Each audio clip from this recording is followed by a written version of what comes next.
Exactly 33 minutes past the hour. Welcome back to Sunday Live here at Citizen Television. Now, more than 3 months after the country was hit by news of Kenyans being duped and recruited illegally to fight in the Russia-Ukraine war in exchange for hefty pay packages. Citizen TV has established that more than 30 men from 3 villages in Gatundu South, Kiambu County, could be among those fighting in the front line, with families now fearing that they could have died in the war or are prisoners of war. POWs, that's right. Now, our very own Gatete Jaroge was in Gatundu South, where he met with the affected families and the returnees who shared their experiences. Take a listen.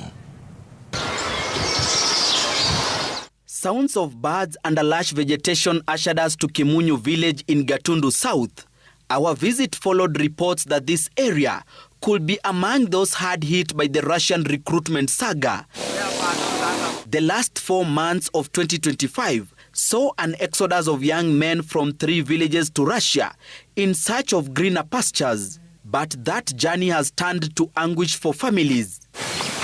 We first meet with 34-year-old Vincent, a father of 3. He is lucky to narrate his ordeal after managing to escape from an accommodation facility in Russia with a friend from a neighboring village a month ago. It all began on December 6th last year when a friend introduced him to the recruiters. Jobless and depending on menial jobs to feed his family, he grabbed the opportunity without questioning the deal. The promise of receiving a 1.6 million shillings bonus after completing training and a monthly package of 300,000 shillings was too good to let pass. Ukifanya hiyo hesabu unaona by the time unamaliza contract ya mwaka moja, juu contract unapewa ya mwaka moja, itakuwa nimejaribu kusetu kidogo hivyo. In secret, he started planning his departure without informing the family, although the mother grew suspicious of his movements days before he traveled to Russia. Nilikuwa naona nikiambia mama yangu hata kubali niende. Ndio hata kuna siku alikuja nikiwa nimeenda town kurudi akaniuliza, umetoka town na usiku unaenda kupelekwa Ukraine? Kwanza alikuwa anasema usiku unaenda kupelekwa Ukraine. Within 12 days, he had acquired all travel documents and left for the airport in the company of 5 Kenyans who had been offered what was disguised as a lifetime opportunity. From the group of 5, 2 were from Gatundu. At Jomo Kenyatta International Airport, they were processed first in what he believes was a well-coordinated syndicate involving immigration officers. Si ati venye unaendaga ati shika pigwa picha pale, kuna ukora ilikuwa juu unapeana pepa ana anakuambia panda juu, so ni kitu ilikuwa imepangwa hadi kwa airport.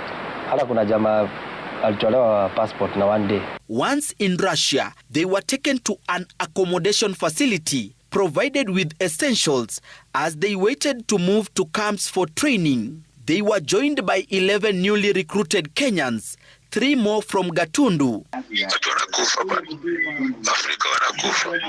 However, along the way, the group started receiving distress voice notes from their friends already in war. Ndongo and his friend panicked and immediately bolted out. Yeye kutuficha.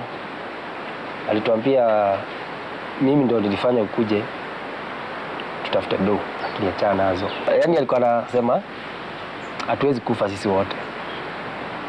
Afadhali wenye tushaingia tumaliziwe nyimuru. Among the friends who warned them not to join the war was Alex Kanyago from Gatundu town. He had left the country on December 7th to go to Russia. Yeye mwenyewe alinipigia simu akanieleza, mam, mimi nimeona kazi nyingine Russia. Nikamuuliza ati Russia. Ya kwanza nimeanza kulia. Nikamuuliza mtoto yangu, Russia sinasikia kuna vita. On January 21st, 2026, after completion of training, he reached out, even sent the mother 300,000 shillings after receiving his bonus of 1.5 million shillings. Kanyago informed the family he will be away for 6 months as he was being deployed to the front line. His phone has been unreachable since then. Siko sawa. Mimi nasikia kama nimegojeka. Ama presa yangu inakuja juu. Mimi nafanya kazi lakini kwa kazi nakaa.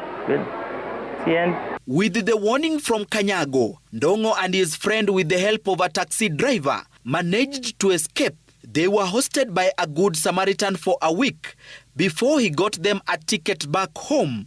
2 months before their arrival in Russia, another friend, Isaac Kongo, from Gatundu Town, was also in the country. The family says he left Kenya on October 19th, 2025, and last communicated with them on Christmas Eve. Sasa hatujui kama amekufa au kama hai. Sasa tunasema president wetu aweke bidii. Hawa watoto warudi hapa. Kila kijana hawa wako huko wanawacha watoto yao.